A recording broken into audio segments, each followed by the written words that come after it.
Welcome to the pregame with Matt and Jax. This is the pregame. I'm Matt. I'm Jax. And welcome to Championship Week. Yeah, it's been a minute since we've been back here. It is, but this is the appetizer for how lazy I'm going to be within the upcoming weeks with work and family duties. No college basketball life right now. Yeah, it's exactly what it is. And I'm happy to be here. Yeah, oh yeah, I am so excited about the next few weeks, yeah. And as I mentioned, it's Championship Week, conference tournaments going on right now. Oh, yeah. With the free ride to the big dance on the line. Yeah, your big dance seeds will be determined this week. Let's take a look at the Power 5 and a couple outside of the Power 5 that could do some damage later on in the big tournament. Absolutely. Starting off with the SEC. This isn't Wildcat country this year. No, not at all. Honestly, this is, dare I say, one of the weaker years for the SEC. It's more interesting because the big dogs are not doing so well. Yeah, that's true. Like the Floridas and UK and even Tennessee. I mean, they're okay this year. Tennessee's all right. Yeah, they're one of the better ones. But yeah, the Cats have a losing season on their hands, which I don't hate at all, in and out of conference play. So the big players, we have Alabama, Arkansas, and LSU. Arkansas has won 8 in a row. They're on fire right now. They're probably playing better than anyone consistently in the SEC right now. Just to kind of make a point here. So I'll take Bama and Arkansas, but I almost am torn between taking Tennessee and LSU. But LSU is straight up stud in Cameron Thomas, who is averaging 23 points a game. Arkansas is hot right now, though, so I'll take them as tournament champs. You know, I think it's either going to be Bama or Arkansas. Tennessee's so inconsistent to me, but their athleticism, they're probably the most athletic team, honestly, I think, in that conference. But, it's going to be, I think it's going to come down to Bama and Arkansas. I'm going to take Bama. All right. Big 12 is easily my favorite conference this year for basketball. So many good teams. There are so many. Yeah. We've got Baylor, Kansas, and Texas. Mm-hmm. Those are the top 3 ranked in the conference, with Texas having to win over West by God, Virginia to break the tie that they had. Mm-hmm. I'm also going to stick with those top 3 because I don't think there are 3 better teams. I'm going to agree with that because, I think that Texas is a little bit better than West Virginia. And now, keep in mind, Texas Tech is also right there, too. And they could sneak in there. So, in terms of the big 3 right there, if I had to pick a conference champion right now, I'd go with Baylor. I tell you, I like Baylor. See, me looking at this, I'm just like, man, we've got Baylor, we've got Kansas, we've got Texas, we've got West Virginia, we've got Texas Tech, as you're saying. There's so many good teams. Kansas didn't start out great this year. No, they didn't. But they are playing better in the second. They're doing what the typical Bill Self formula is leading up to the tournament. They're going to win the Big 12, I think. I think it goes down between Kansas and Baylor. Baylor just won't have the horses. This really is anyone's tournament. West Virginia could easily go the distance too. Absolutely. Because Bob Huggins knows how to win. Yeah. Like that dude, him sitting on a stool just yelling at you is something else, which he hasn't done this year. So his health must be improving. Right. Taking a look at the ACC. The ACC in 2020, 2021 isn't the same, with COVID really hurting the likes of Duke, UNC, Louisville, and Syracuse. Right. And this is also another year, they're another conference where their conference just really isn't they're not playing as the typical talent pool would play for the ACC. Yeah, and you know who isn't hurting, though? Florida State and Virginia. Oh, absolutely. Yeah. They're not the one-and-done style team, so they aren't hurting nearly as bad as the other teams like Duke and North Carolina would be because they've got a bunch of young guys. Mm-hmm. The top 3 teams are Virginia, Florida State, and Virginia Tech. I like Virginia and FSU, but I'm going to stick with UNC ahead of Virginia Tech. I just don't think that Virginia Tech's as good as advertised. I think they took advantage of Duke and North Carolina playing horrible at the beginning of the season, and that makes them look like they're better than they are. I'm going to agree with that. Also, UNC has been coming on strong lately. They've been playing a lot better. They're playing better as a group. They're peaking at the right time. And I think, Virginia, Florida State, UNC. I take UNC over Virginia Tech. Obviously, my bias is showing a little. Georgia Tech is somehow fourth in the ACC. I don't understand that at all. There's no way that Josh Bassner gets to win in this tournament, him and his stupid face shield. I don't get it at all. I don't. That's one of the things. He's the biggest looking dork ever. He really is. Yeah. Oh my gosh. Like he doesn't wear a suit that fits whenever he does wear a suit. Yeah, right. And he wears sneakers with it, and it's just like, jeez. Come on, dude. He looks like he should be coaching AAU ball somewhere. He looks like an elementary school principal. All right, the Big Ten is looked as the best conference in basketball this year. But absolutely, by far. The Big Ten teams think they are every single year. They have 3 of the top 5 teams in the nation right now. Yeah. Well, every year the Big Ten thinks that they're the best team. Oh, every year conference. They do. Yeah, that's true. And they don't win unless Michigan State makes it happen. Except Michigan State's they're not one of the big dogs this year. No, they're not. We've got Michigan, Illinois, and Iowa are the top 3 teams ranked this year, and I'll take Michigan and Illinois, but I don't know about Iowa. I don't know how battle-tested they are to win a Big Ten championship for the first time in, 7 million years. Sure. I know they have a losing record, but Michigan State, as we just said, and Tom Izzo are going to be a factor in this tournament. They want to be in the big tournament, so they're going to win games to make sure that they get there. So they're going to upset one of the bigger teams. They probably will. If there's a team that's going to get upset, I don't think it's Illinois because I think they are peaking right now. They've had some big wins in the past few weeks. Of course, we saw what they did with Michigan a week ago in Michigan, in Ann Arbor. They just destroyed them, and then and they had that big win against Ohio State, another good team in that conference as well, who could surprise some teams. So, but yeah, Illinois right now, I don't think they're a team that gets knocked off, and that I think they're going to win that conference tournament. All right, the Pac-12 is just kind of existing. Sure, they have ranked teams, but no one's afraid to play Oregon or USC this year. I'm just going to go ahead and put that out there. No, like no one anywhere is. And surprisingly, Colorado is having a pretty great year. This is like their best year since the Chauncey Billups days. Well, I was going to get to that. The top 3 teams are Oregon, USC, and Colorado. And I'll take the first 2, but swap out Colorado for Mick Cronin and UCLA. I think they're a better team. They might be. They might be. They've lost 3 in a row, though, but I think Mick will get it figured out before the tournament and have a run. That, and every time I bet Colorado, they lose. So no, get out of here. Get out of here. Yes, they are that team. Yes.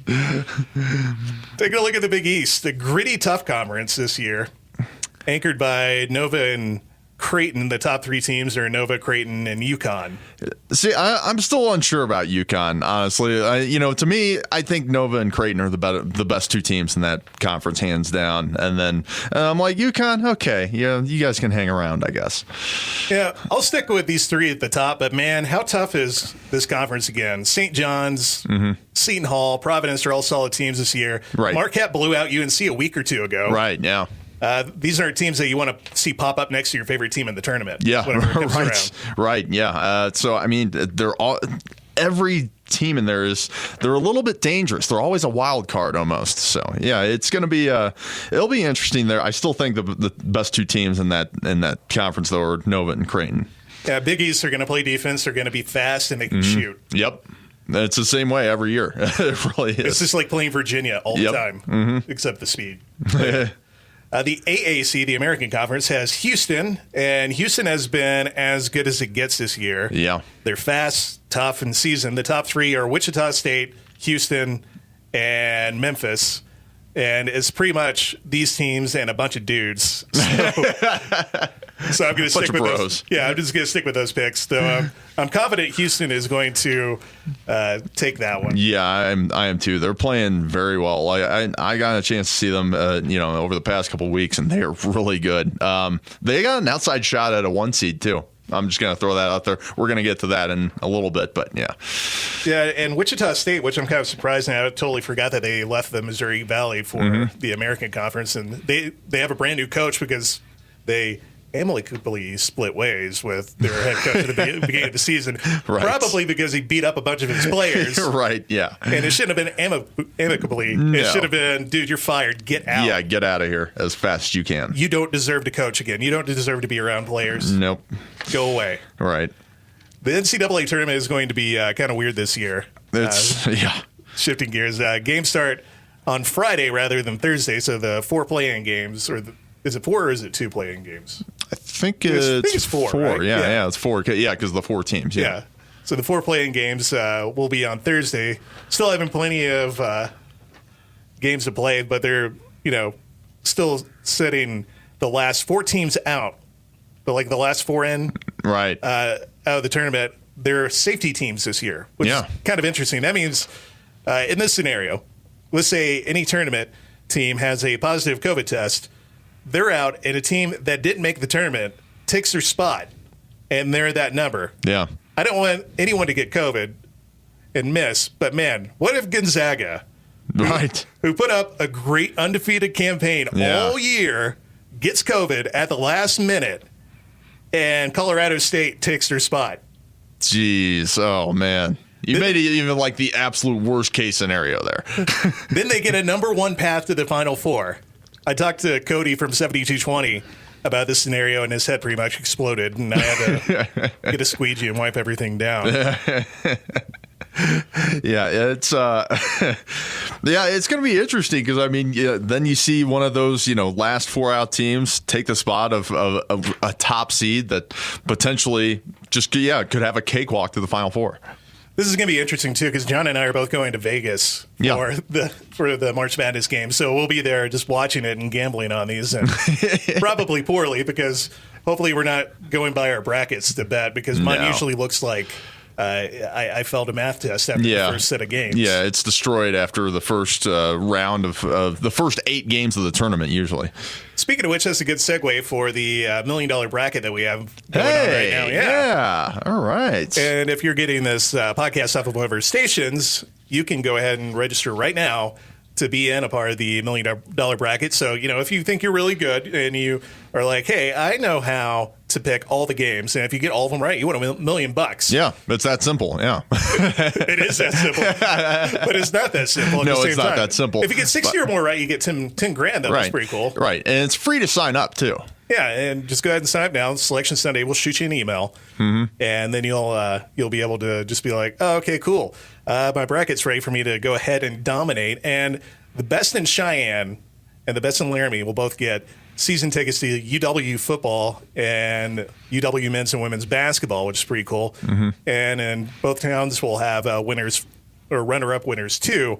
And they'll get Brown and Gold Outlet $50 gift cards so you can get all the UW swag that you want. There you go. Yeah. We're hooking you up all sorts of ways as long as you can pick some games correctly. So the app that we're hoping that you're listening to this on, unless you're listening on Spotify or Apple or something like that, you can use that to make sure that you're in on the $1 million bracket challenge, which is brought to you by Premier Bone and Joint Center, Worthy of Wyoming. So there we go. I got that. Look at that. In. You covered every basis there. Yeah. Not even on notes. It's like I said, every day, multiple times a day or something. All right. So taking a look at our top 4 seeds that we think are going to be the top 4 seeds in the NCAA tournament, barring no just incredible phenomenons, at least for me. I'm going with the Zags number 1, Baylor number 2, Michigan number 3, and Bama number 4. See, mine's similar, except I had Zags 1, Baylor 2, I had Illinois 3, and I had Bama 4.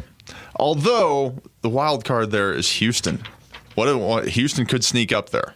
I don't think they'll give it to them, though. I think they're going to shame Houston for being in the American Conference and not being in Power 5 or not being Gonzaga. Here's the thing. If, and this is a big if Bama or Arkansas gets knocked out before that championship round of the SEC tournament, then I think Houston can make it as a 1 seed. See, that SEC tournament is going to be really interesting because Florida is a team that's supposed to be in. They're supposed to be locked in. You're right.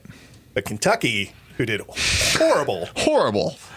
I could see John Calipari having some magic and making a run on the SEC tournament, knocking some people out and ruining some plans for some people, and then making the tournament and just pissing me off because I hate UK. I hate John Calipari. Yeah, I don't know. I just don't think they're good enough this year. But I mean, they have the talent, but they don't have the coach. Yeah.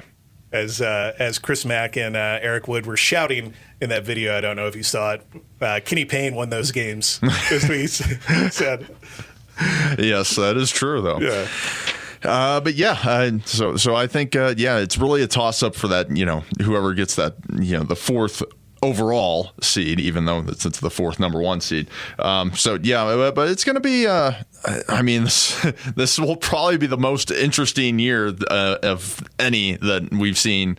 And in our lifetimes of the tournament. And hopefully never again. Yeah, exactly. Never again, please. Yes. Of course, never again for last year, too, where it just ended and we were just like, what? Right. If hindsight were foresight, they could have played those games. Right. Just kind of putting that out there. But I get because we didn't know. Yeah, absolutely. So we didn't touch on the Mountain West Conference. Right. With the Pokes. That's true.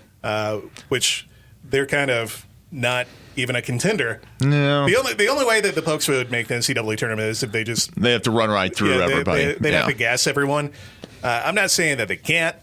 I'm just saying that I would be kind of surprised if they were able to. Yeah. They play tomorrow at noon, is it? Yeah, it's noon, I think. Yeah. All right. Yeah, sounds right. So noon Mountain Time, that is. Yep. And we'll see if the Pokes can make it happen. Wish we had Cody running around and we could grab him. And oh, man. And then he would just kind of insult us for doubting the Pokes. Actually, no, he's very real. He would probably just be like, in his Macho Man voice, be like, "Well, they're pretty good, but I think they got one win, but then they'll have trouble in the second." Yep, that's about it. That'd be the Cody input for the time. All right, so that's gonna do it for us. We will catch you after selection Sunday, and then we'll try and get you all ready because, well, we're leaving like midweek to go to Vegas. Yeah, exactly. Yeah, you are anyway. John's going to hang around until Friday, so he's going to miss part of the first games. But, Saturday's going to be awesome. Of that. But, we will catch you Monday or Tuesday next week. Mm-hmm. You just listened to the pregame with Matt and Jax.